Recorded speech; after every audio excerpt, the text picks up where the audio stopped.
warahmatullahi wabarakatuh. Waalaikumsalam warahmatullahi wabarakatuh. Alhamdulillahi rabbil alamin. Al-mukasyafa ghaibu lil fuqara ila siratin mustaqim. Fafahabnaha Sulaimana wa kullan ataina hukman wa ilma.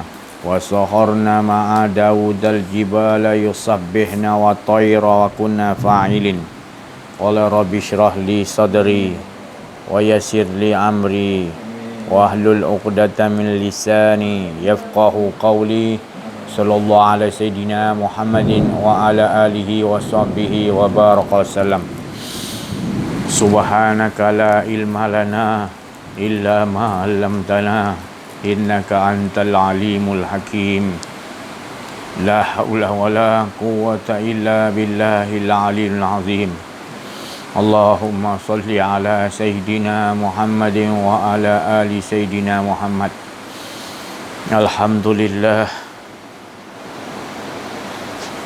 Alhamdulillah, bersyukur kita kepada Allah Subhanahu wa taala yang telah mengurniakan kepada kita ini nikmat yang besar, di mana tidak ada nikmat yang lebih besar yang perlu kita hayati benar-benar, iaitu nikmat hidup. Di mana nikmat hidup yang hendak kita hayati adalah di mana Dia memberikan kurniaan hidup.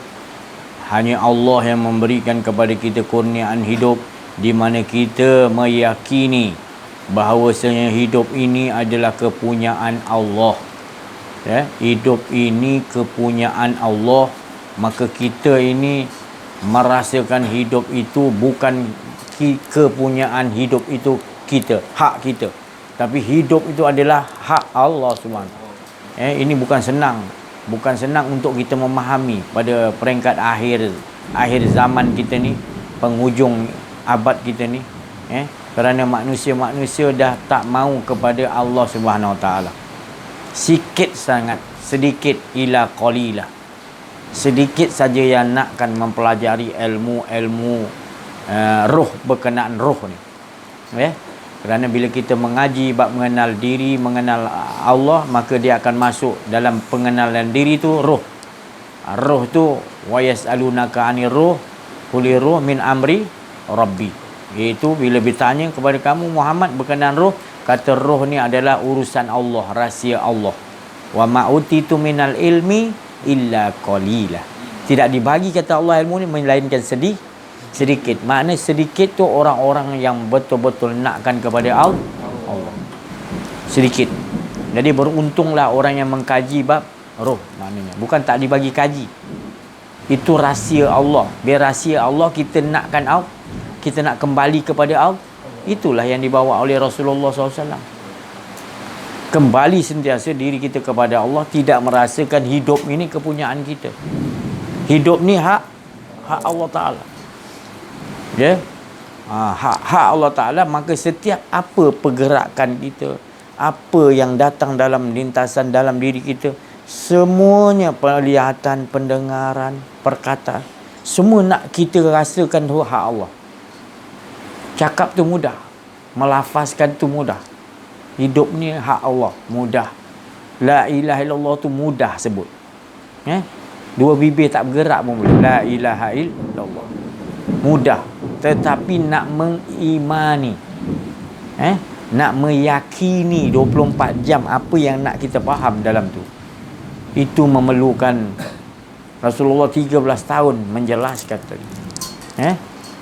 Tapi Rasulullah SAW bila menjelaskan tadi, terus sahabat-sahabat semua, umat di zaman Rasulullah SAW semuanya yakin, aku yakin. Sebab Rasulullah tu dah kita lihat, maknanya depan mata kita, manusia yang sempurna, yang tidak ada merasa diri.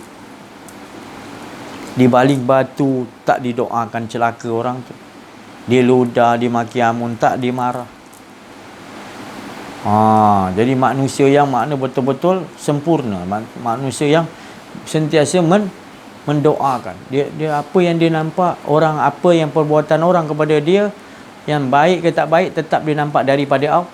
Dia nampak daripada Sebab dia dah kenal diri dia, dia dah tahu diri dia. Dia ni tak ada dan semua juga tidak ada. Jadi apa yang ada semuanya adalah perbuatan-perbuatan Allah. Dia nampak. Bukan dia saja merasakan sesuatu tu aku, bukan aku, Allah. Wa ma ramaita is ramaita, ketika engkau bunuh, ketika engkau bergerak, ketika melihat, ketika apa semua, bukan engkau, aku. Dalam keadaan dia meyakini, mengimani itu, maka dia juga melihat yang lain sekalian alam pun gitu juga. Bergerak apa pun halus, la tataharakun zarat illa bi, semuanya halus semana pun tetap dia nampak. Semuanya Allah yang menggerakkan, Allah yang mendatangkan hujan, Allah yang mendatangkan malaikat, Allah yang mendatangkan makhluk ni, semua Allah yang mendatang. Dia tak nampak yang lah, sebab dalam dia dah yakinan. Dalam diri dia dah berkeyakinan bahawa tak ada apa-apa. Dalam diri dia la haula wala quwwata illa billahil. Dan juga memahami konsep iaitu la ilaha il. Nabi Adam ke bumi bawa apa? Kalimah la ilaha illallah. 124,000 Nabi semua bawa la ilaha il. Mereka semua pakar menghilangkan diri. Mereka tetap dalam kehidupan dia tidak merasa ada hidup. Bila tak ada rasa hidup je, pendengaran pun bukan pendengaran aku mendengar dengan pendengaran Allah. Aku hidup dengan Allah. Semua dengan Allah. Bismillah. Dia tak merasa diri dia. Sejatinya, iaitu esanya Allah aja. Diri dia pun dia tak muat. Kita tak mengaji di situ. Abang duduk belakang-belakang tu, depan sikit. Dengar ke tu? Jadi bila dia tidak menyaksikan dengan penglihatan Allah bahawasanya yang ada hanya Allah, maka dia tidak dapat membenarkan, meyakini Allah tu dia akan menduakan ataupun dirinya ada Allah. Apatah lagi pada zaman kita ini banyak yang melahirkan anak-anak, kebanyakan bila lahir saya cakap mereka berkeinginan anaknya tadi dapat PhD ni, dapat kerja bila dah besar. Semua niat dia tadi belajar, universiti belajar, hantar anak mulut la ilaha ta'ala, hantar anak kerana Allah, tapi dalam hati dia, kalau anakku dah besar nanti dia dapat pelajaran tinggi, dia dapat kerja. Alih tu je.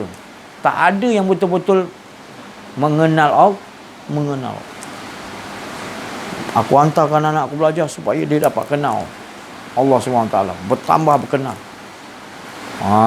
Kerana Allah lah tu, lillahi ta'ala.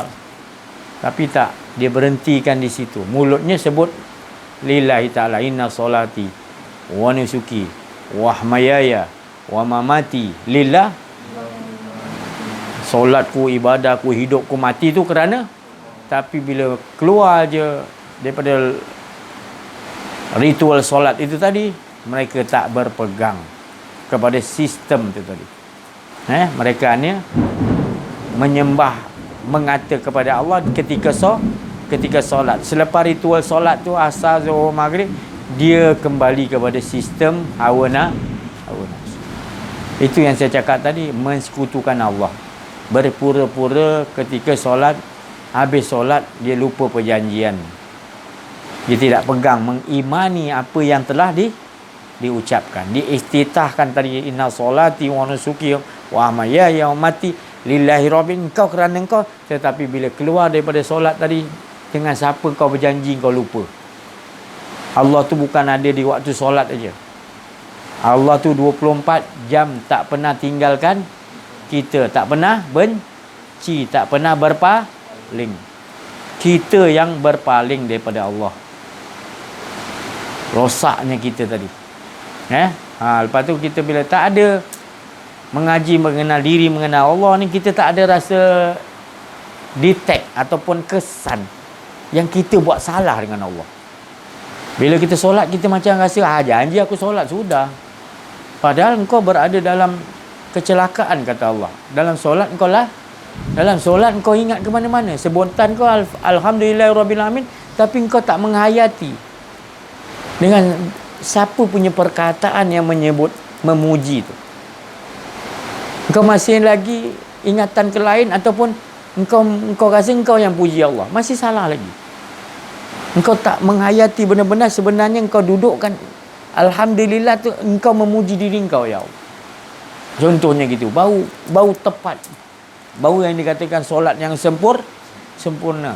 Inna solata tanha anil fahsya'i wal, baru solat kau dapat mencegah perbuatan keji dan mungkar di luar nanti. Terbawa-bawa di luar sempurna. Kalau tidak, masih lagi kau solat, kau habis je solat, kau dah melakukan, ataupun dalam solat aja kau dah melakukan fawailun lil musallin allazina solatihim, masih lagi solat dalam keadaan lalai, celaka lah. Sebab yang buat celaka tu engkau. Ifan menghadap dengan Abah, tapi otak Ifan ke lain. Abah cakap lain, kau pusing ke lain otak kau. Bagus tak tu? Tak bagus kan? Contoh Abah cakap, bukannya Ifan ni contoh. Elok tak macam tu? Tak elok kan?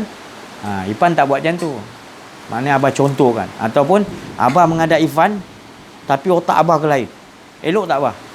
Tak elok.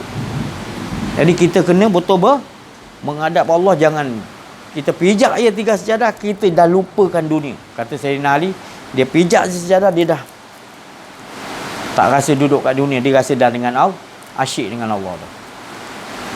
Kalau 3 jam dia tak ada dah kat 3 sejadah tu, kat amparan dia punya tempat tu, ibadah dia tak ada dah fikir lain dah. Nak fikir ni lah, ni. Kita dalam tu pergi masjid kan, kadang-kadang kita lagi fikir lagi apa aku nak buat. Kita dah tak faham konsep. Masuk aja masjid, kita dah kena tinggal semua dah. Masuk je kaki kanan kat masjid kan, abang, kita dah lupa abang. Kita dah tak mau ingat yang lah, tak mau ingat yang lain lagi. Kerana gitu, kalau kita tak latih, kita tak buat cara adab yang macam tu, sampai bila ibadah kita ni ibadah orang-orang yang orang jahil lah. Ibadah orang jahil. Belum dia mengimani Allah, belum dia kenal Allah, kenal diri lagi, dia dah melakukan ibadah. Rasulullah kata lebih banyak rosak ni akan terjadi daripada baiknya tu. Bukan dia tak bagi solat, tapi akan jadi lebih banyak tak baik. Sebab bila orang yang jenis tak kenal diri, tak kenal Allah, bila dia ibadah di solat, solatnya tadi solat yang celaka. Sebab dalam keadaan lalai. Sikit aja dia ingat Allah. Golongan munafik, dia pura-pura solat tapi hati dia sikit aja ingat. Yang lain macam-macam. Itu golongan munafik juga gitu, pura-pura. Jadi kalau kita tak ubah diri kita, Allah Ta'ala kata, kita akan takut tu lah. Takut orang yang rugi lah, berada dalam azab, berada dalam kecelakaan, berada di dalam sifat kepura-puraan. Sifat kepuraan ni pahit tau. Pahit tahu tak? Sengsara. Orang yang berada dalam sifat kemunafikan ni sengsara. Solat dia pun dia tak rasa puas. Solat dia macam terpaksa. Bukan solat ni nak tak nak je. Macam terpaksa. Sebab apa? Kalau aku tak solat nanti tak dapat ni sumbangan ni, tak dapat ni, tak dapat campur orang, tak boleh cari makan, tak boleh dapat rezeki, dia fikir gitu. Campur orang, kena campur orang. Jadi solat. Jadi solat, orang tengok aku solat, orang boleh tolong aku meniaga ke apa benda. Dia punya mentality gitu. Munafik ni gitu. Dia ada sesuatu, bukan dia sembah tu bukan pada Allah, tapi dia sembah itu untuk ada kepentingan sesuatu yang disembunyikan. Itu munafik.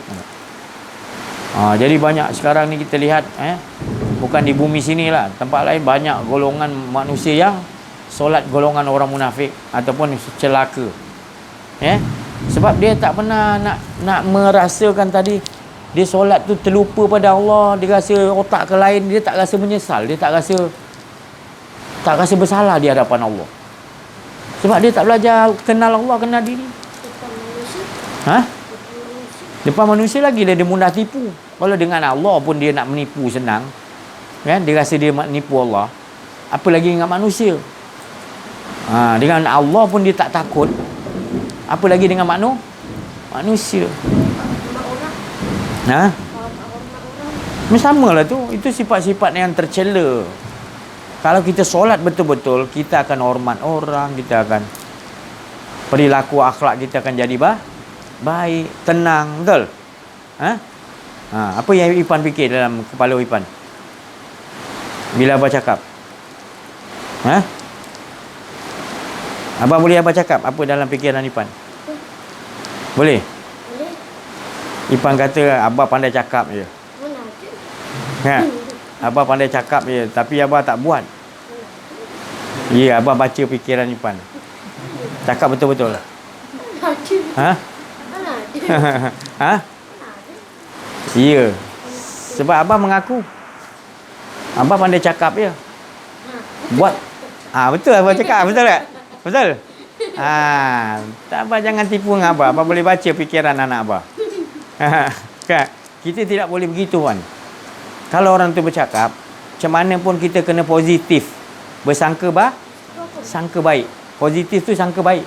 Jangan negatif. Negatif tu boleh pandai cakap ini nasihat orang dalam otak kita. Tu negatif, tak boleh. Kita kalau orang tu nasihat baik, kita terima je. Kita tak boleh fikir dia pandai cakap. Tak boleh. Padahal dia nasihat baik kan. Kita jangan berfikiran positif. Faham tak, Wan? Kalau dia datang, Ipan tolak, jangan layan. Gitu.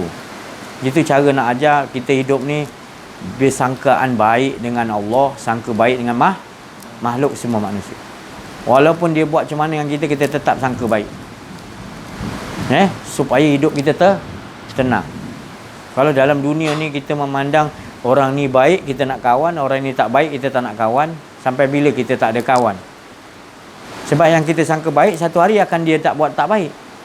Dan orang yang tak baik tu satu hari dia akan jadi baik. Jadi kita duduk sederhana, duduk di tengah-tengah, boleh duduk di mana pun.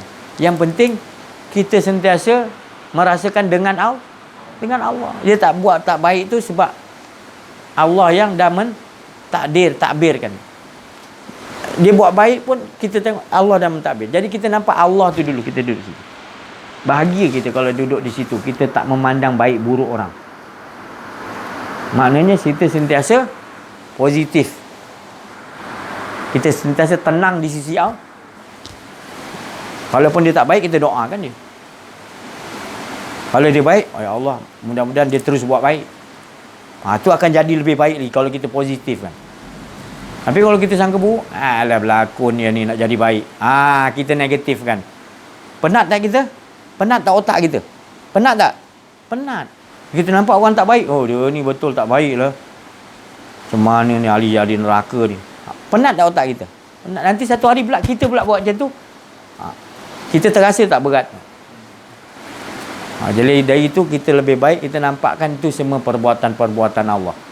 Dia buat tak baik ke, bersifat iblis ke, bersifat apa, itu kita nampak itu semua takbiran Allah punya perbuatan-perbuatan.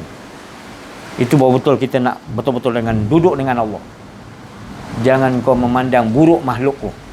Allah Ta'ala kata, kalau kau nak duduk dengan aku. Dan jangan kau rasakan apa yang buat kebaikan tu tadi makhluk.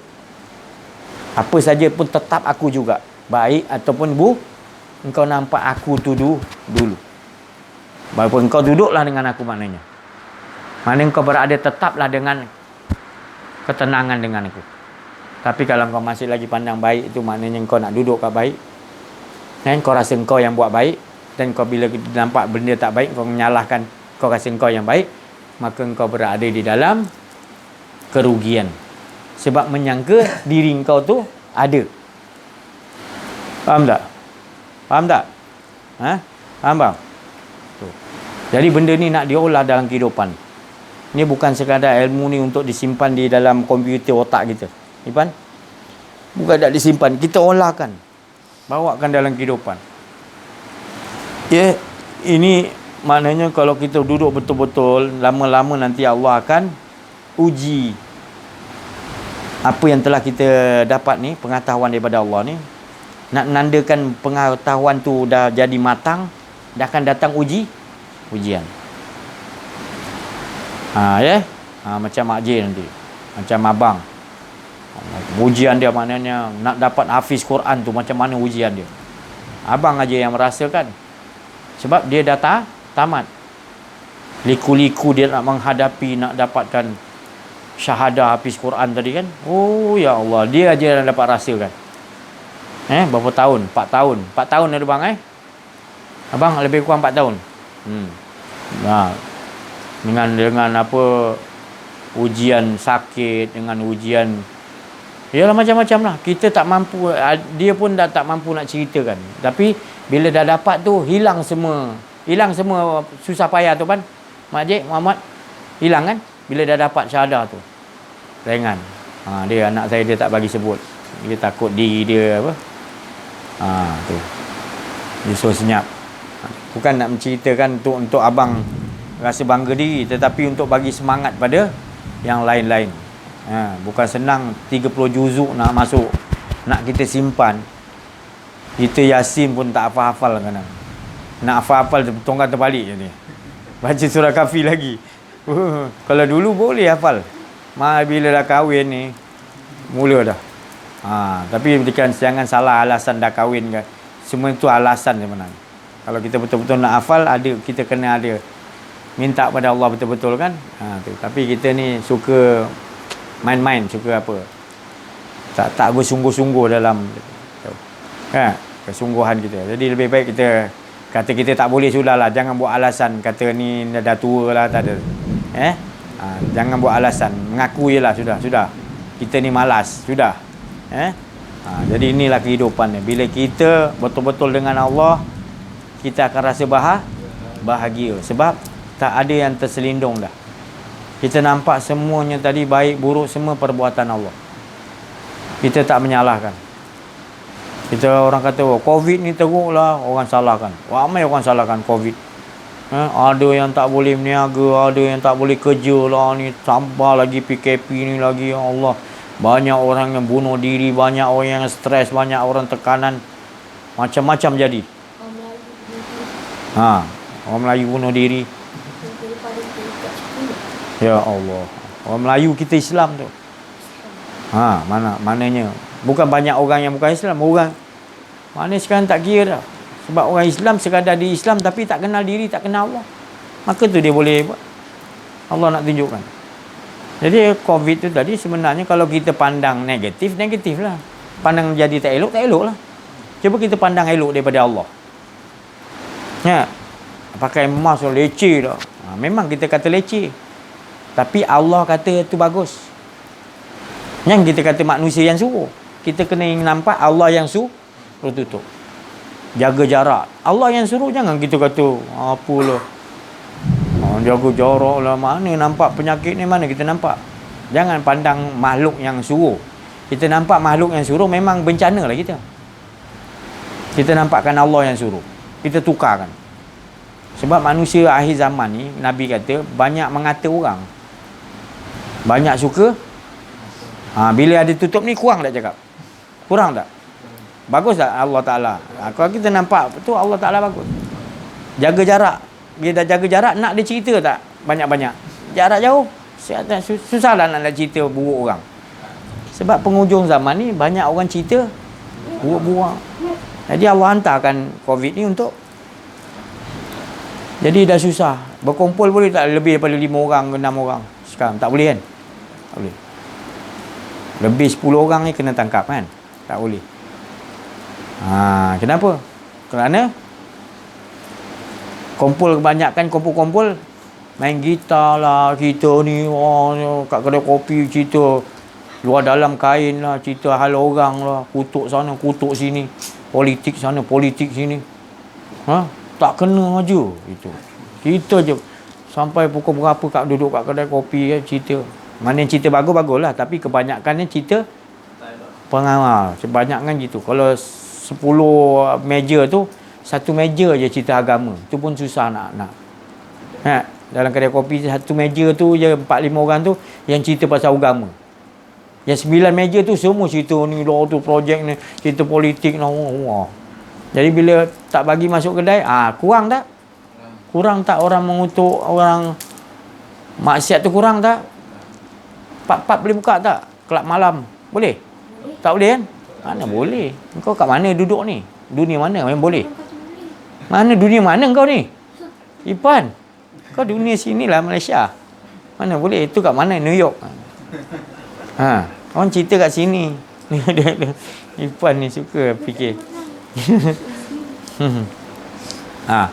Jadi gitu. Maknanya kalau kita dudukkan dalam istilah kita rasakan kita dengan Allah, maka Allah akan perlihatkan semuanya indah.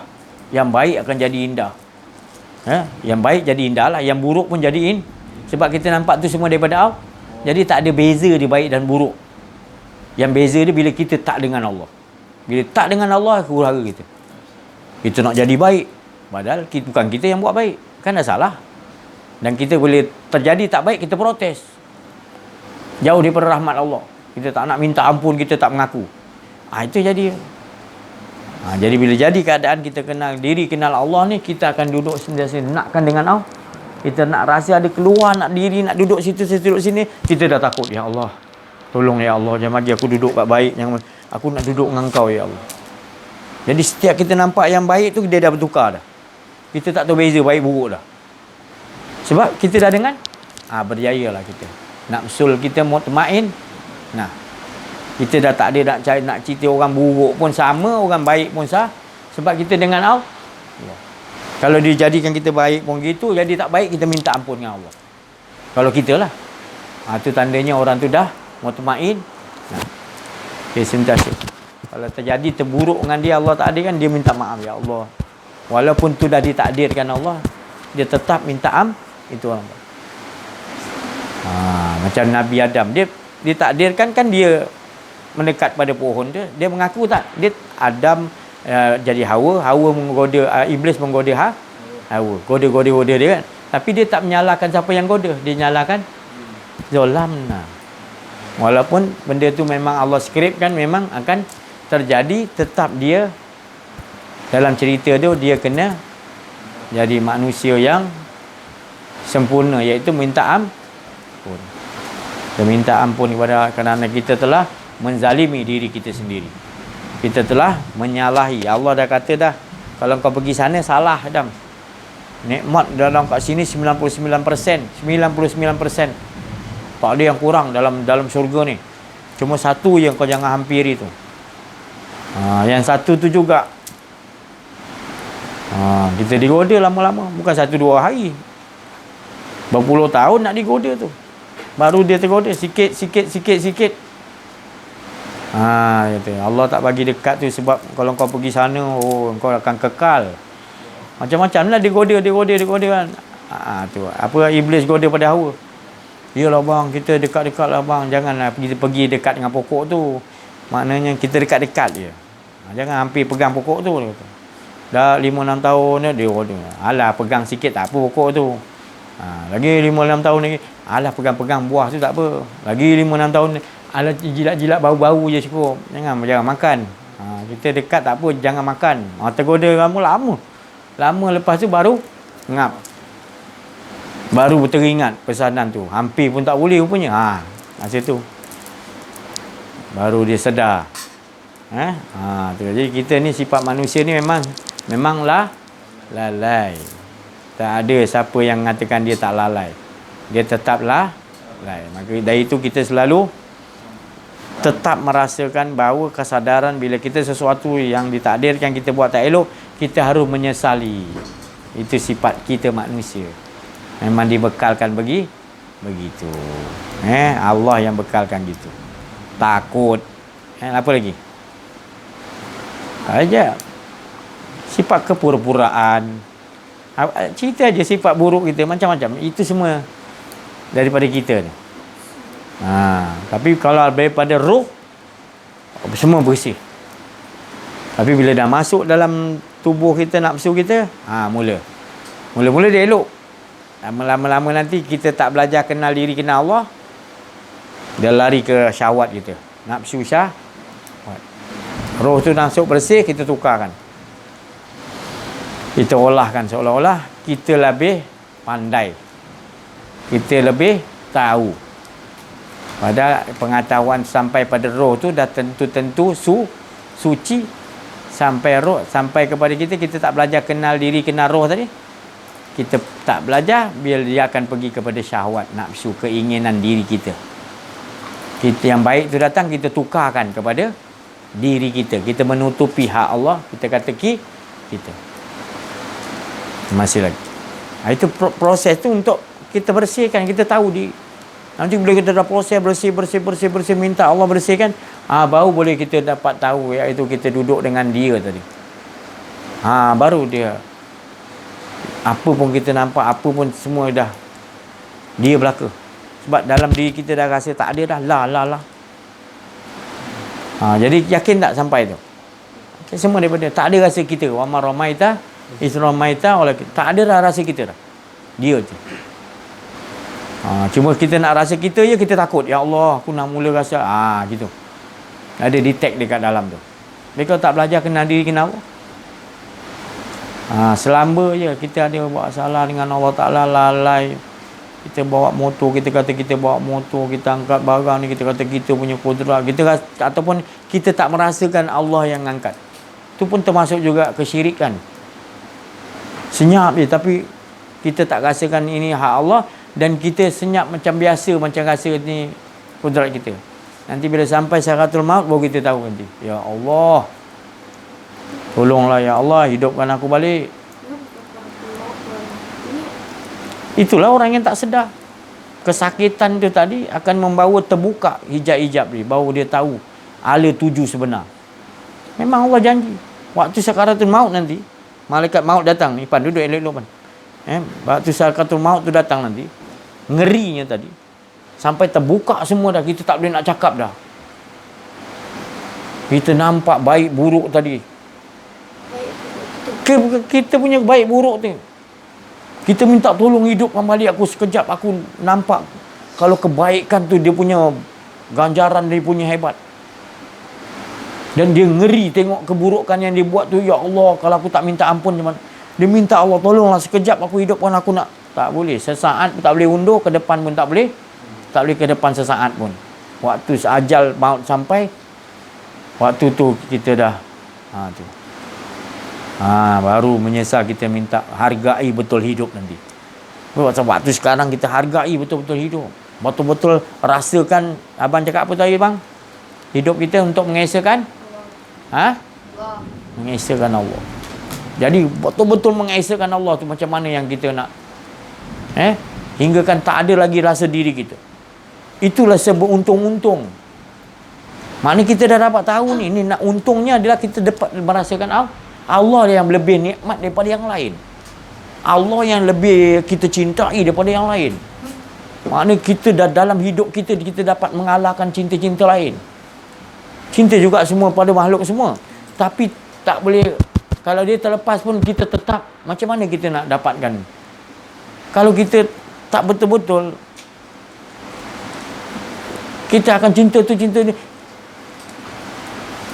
huru-hara gitu. Pasal kita tak nampak cinta yang sejati tu adalah pada Allah. Sebab dia yang bagi kita hidup dan segala-galanya dalam hidup tu. Mengapa kau lebih cinta pada yang lain? Sedangkan ala roh dulu kau dengan Allah 4,000 tahun. Mengapa bila terzahir dia baru berapa puluh tahun baru, engkau dah lupakan tadi engkau yang 4,000 tahun dengan Allah berasyik. Kau berkata betul, aku saksikan, aku nak engkau je. Dah janji dah di alam roh. Alhamdulillah. Kalau kata ni kita dapat jagalah betul-betul. Itulah. Jangan datang ujian macam mana pun lawanlah. Ya Allah, ini tak apalah ya Allah. Yang penting kau tolonglah ya Allah. So, itu harga diri kita adalah kita dengan Allah. Ya. Itu. Berpisah macam-macam kita akan berpisah. Benda yang kita sayang tu, makhluk yang kita sayang tu, sesiapa yang kita sayang akan tak kita pisah dulu ataupun dia pisah daripada kita. Pasti. Jadi kalau kita lebih-lebih sangat nanti akan jadi huru-hara hidup kita. Tak tenteram roh kita. Jadi bersedialah sebelum nanti kita pergi dulu atau dia pergi dulu, bersedia untuk kita sentiasa tak merasakan kita ditinggalkan. Sebab kita rasakan hanya Allah. Kemana orang yang kita sayang, makhluk yang kita sayang? Mak kita ke bapak kita ke saudara mara kita, siapa-siapalah, anak ke sayang kita sayang, siapa-siapa sahabat yang kita sayang dah pergi dulu. Dia pergi ke mana tu? Dia pergi ke mana? Apa? Duduk elok. Menuju kepada inna lillahi wa inna ilaihi raji'un. Itu menunjukkan itu kekuasaan Allah pergi kepada. Dia datang daripada Allah, tetap kepada Allah. Nak kepada kita balik ke? Nak kita seru dia datang kepada kita? Dia dah pergi kepada tempat yang Tuhan dia memang biarkanlah. Satu hari nanti kita pun nak ke situ bila mati. Kalau orang dah betul-betul kenal diri, kenal apa Allah apa. Dia tahu dah, macam dia pun dah, dia tahu orang meninggal dia dah pergi kepada Allah, lepas dah dia. Kita tahu. Kita tak merasa maknanya rasa macam tekanan kalau dia pergi. Sebab kita tahu dia pergi kepada Allah. Kita punya persangkaan dia. Sebab setiap manusia ataupun makhluk-makhluk Allah tu, mana terutama manusia lah, bila dicabut nyawa tu, mana Allah tak pernah was-was. Allah tak pernah ragu-ragu. Allah mencabut tu dengan kasih sayang. Kasih sayang. Macam mana boleh duduk belakang pula tu? Daripada ke depan duduk belakang pula. Jadi kasih sayang. Dan Allah tak pernah ragu, dia tak pernah silap untuk cabut. Dan dia cabut tu sentiasa dia nak dalam kasih sayang. Dia tahu makhluk dia, hamba dia jadikan. Tu tadi Jadi kita nak letakkan persangkaan gitu tu sulit. Sebab Allah tu memang gitu.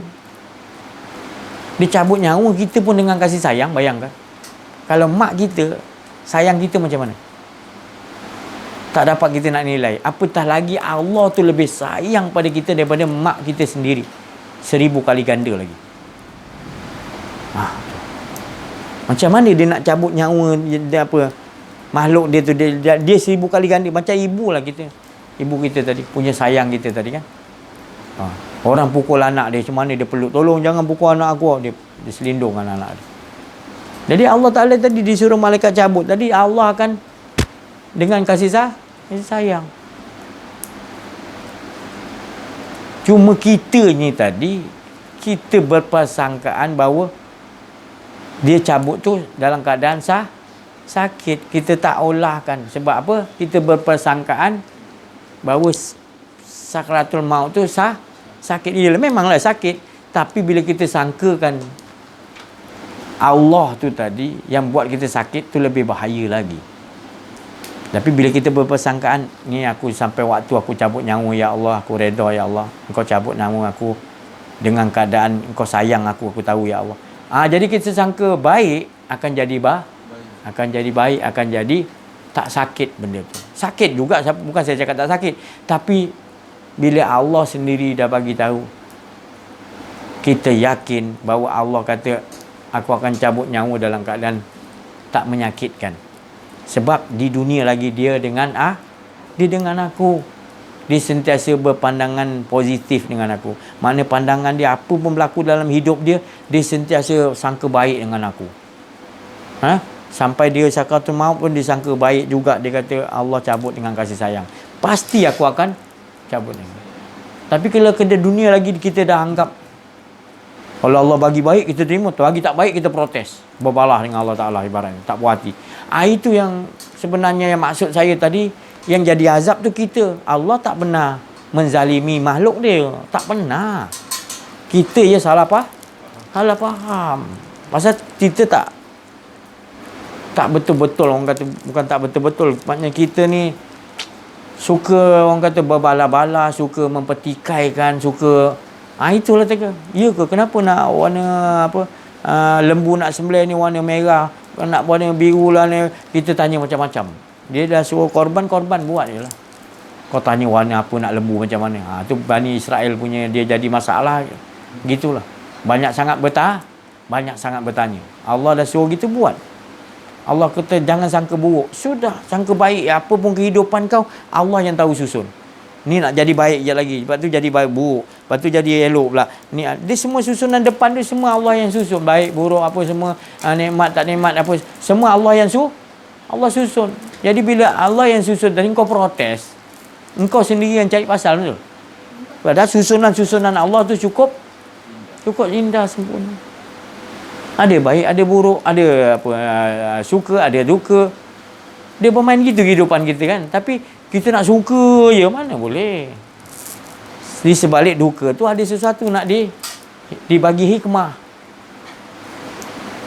Kalau pahit yang kita makan hari-hari tak baik kan. Sekali nak manis kan. Kalau manis selalu tu tak pahit, tak boleh juga kan. Jadi tu Allah Ta'ala masim, pahit, garam tu apa tu, manis, apa-apa semua tu adalah rencah kehidupan tu untuk kita merasakan kita dengan Allah.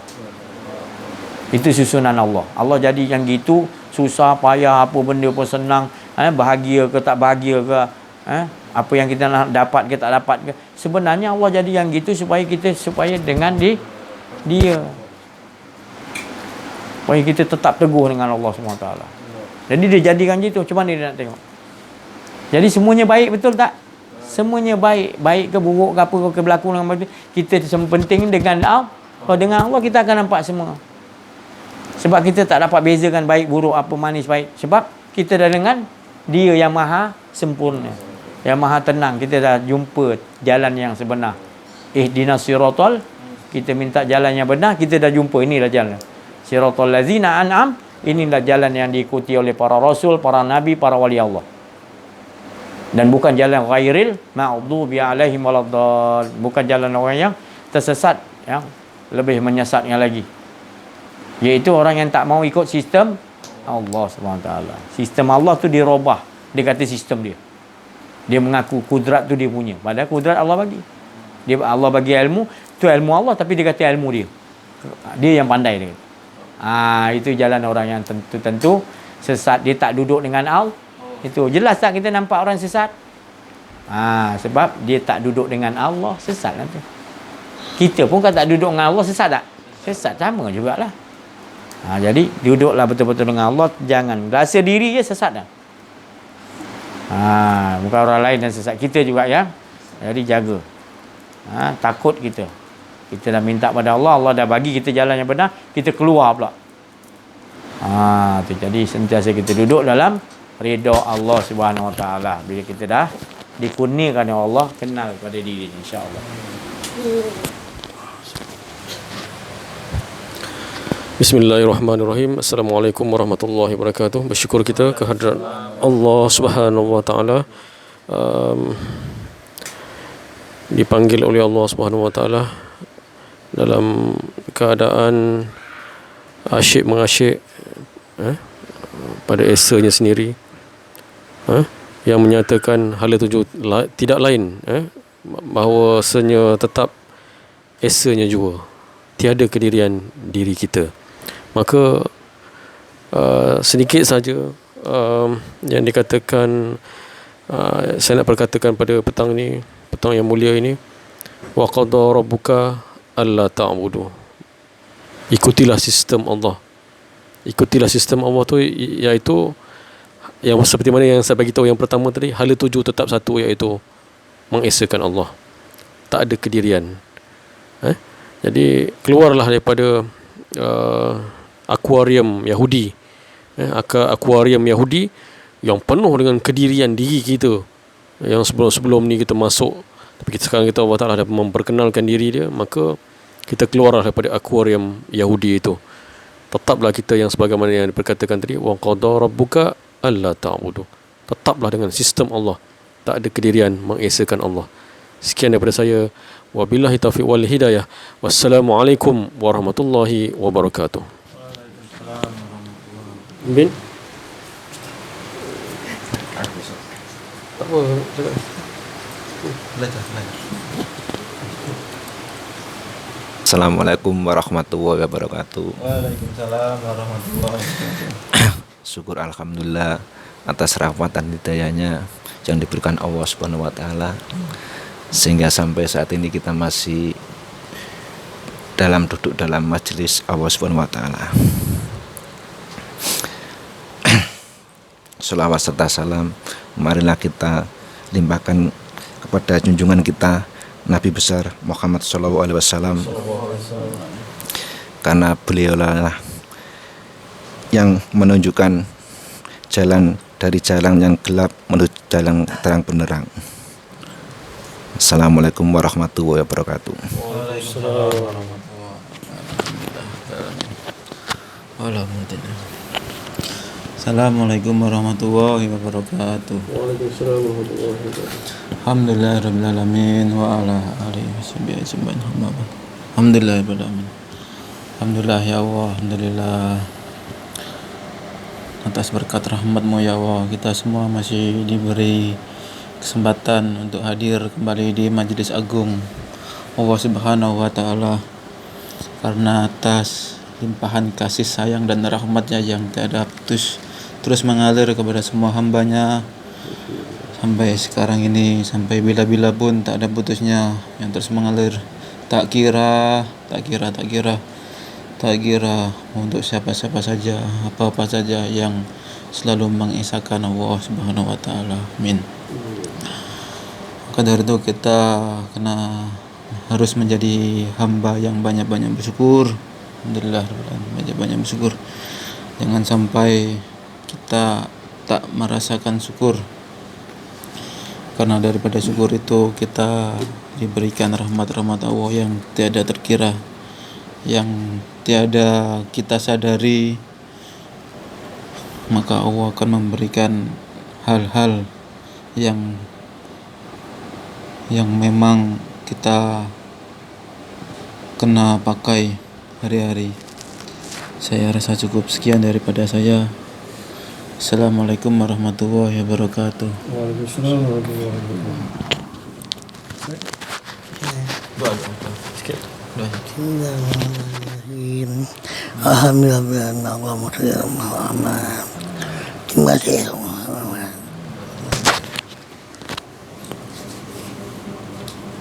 Alhamdulillah, syukur kita kepada Allah Subhanahu Wa Taala, dapat kita selesaikan pada hari ini.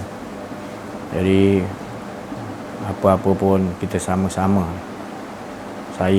kita sama-sama apa aja, siapa saja yang mendengar dalam YouTube, olahkanlah, sungguh-sungguhlah. Jalan yang paling baik adalah mati, iaitulah bersedia untuk merasakan kalau saat ini nyawa kita diambil, waktu tu keadaan kita dengan siapa. Jadi selalu ingat ke situ. Ben. Jadi kita selalu merasakan gitu. Apa pun segi keadaan, kita ajar diri kita, aku ni dengan siapa sekarang? Aku dengan siapa? Aku sentiasa rasakan, aku dengan siapa ni? Aku ke? Aku dengan aku? Allah semua. Kita nak kena gitu. Itu makna mati. Mati ingat mati. Tapi mati yang macam mana? Yang betul mati sampai kata aku tak ada aku dah, dia. Rasakan dia aja. Kalau rasa aku ada rasa dia, mana ada dua lagi? Faham tak? Mana mati tu tadi, mana tak ada kita betul-betul. Yang adanya dia, betul. Tu nak rasakan macam tu kena olahkan betul-betul. Jadi dah ditunjukkan macam-macam, Allah tunjukkan perumpamaan sebelum-sebelum ni kan. Semua suruh rasa matikan diri. Jadi macam-macam cara. Jadi ini salah satu cara tu. Pastikan dalam keadaan kita tu adalah betul-betul mengesakan dia. Betul-betul mengesakan dia, ada aku tak? Kalau ada aku lagi tak boleh. Mati yang betul-betul mati, tak ada. Dia. Betul-betul rasakan dia aja semua. Yakin? Itu makna kita dah. Maknanya mengesakan dia lah tu. Bukan sekadar bercakap je. Makna meyakini. Kita bergerak, kita berjalan, kita berdiri, dia tak ada kita lagi. Kalau istilah dengan tu maknanya dengan tu dia lah, bukan kita. Kita dengan dia bukan istilah tu kita bersama dia. Wa huwa ma'akum ainama kuntum. Di mana pun kita pergi dia ada. Maknanya bukan sebenarnya maksudnya kita dengan dia, bukan. Maknanya dia ajalah yang ada. Wa huwa ma'akum ainama kuntum, di mana pun barang. Iyalah semua ni dia kan meliputi, maknanya kita yang tak ada. Bila kita tak ada, baru kita tahu dia aja yang ada. Itulah maknanya. Mana pun kita pergi, dia yang ada. Betul lah tu. Jadi kita nak olahkan, baru kita faham maksud ayat tu tadi. Jadi kita sama-sama, sama-sama duduk situ. Dia kata memanglah kita baru-baru ni kita dapat dia, kita rasa Ini memang yang sangat best Allah. Nanti Allah akan bagi lagi best. Sebenarnya Allah akan hantar ujian. Ujian tu datang bagi kita untuk dia nak bagi lagi best. Hadiah untuk hadiah. Maknanya ujian tu, nanti ujian tu berserta hadiah yang Allah nak bagi untuk nak bagi dekat kita, bagi best lagi dengan Allah Ta'ala. Itu sebenarnya. Ya. Jadi tu pasal Nabi-Nabi teruk lagi diuji, paling teruk. Turun pada wali-wali Allah, turun lagi pada orang arif, diturun-turun tu tengok darjat kefahaman daripada Allah. Lagi tinggi kefahaman daripada Allah, para Nabi lagi diuji yang kita memang tak mampunya. Tapi Allah tahu, Allah tak akan bagi yang kita tak mampu. Dia akan bagi, jangan risau. Allah tu sayang kita, dia sayang kita. Dia tak pernah tinggal, dia uji kita, dia tinggal kita yang rasa macam ditinggalkan. Sebenarnya kita yang meninggalkan dia, dia bagi uji macam mana pun dia tak tinggalkan kita. Sebab dia yang tu sebenarnya uji dia nak bagi tu untuk bertambah rasa kecintaan dengan dia.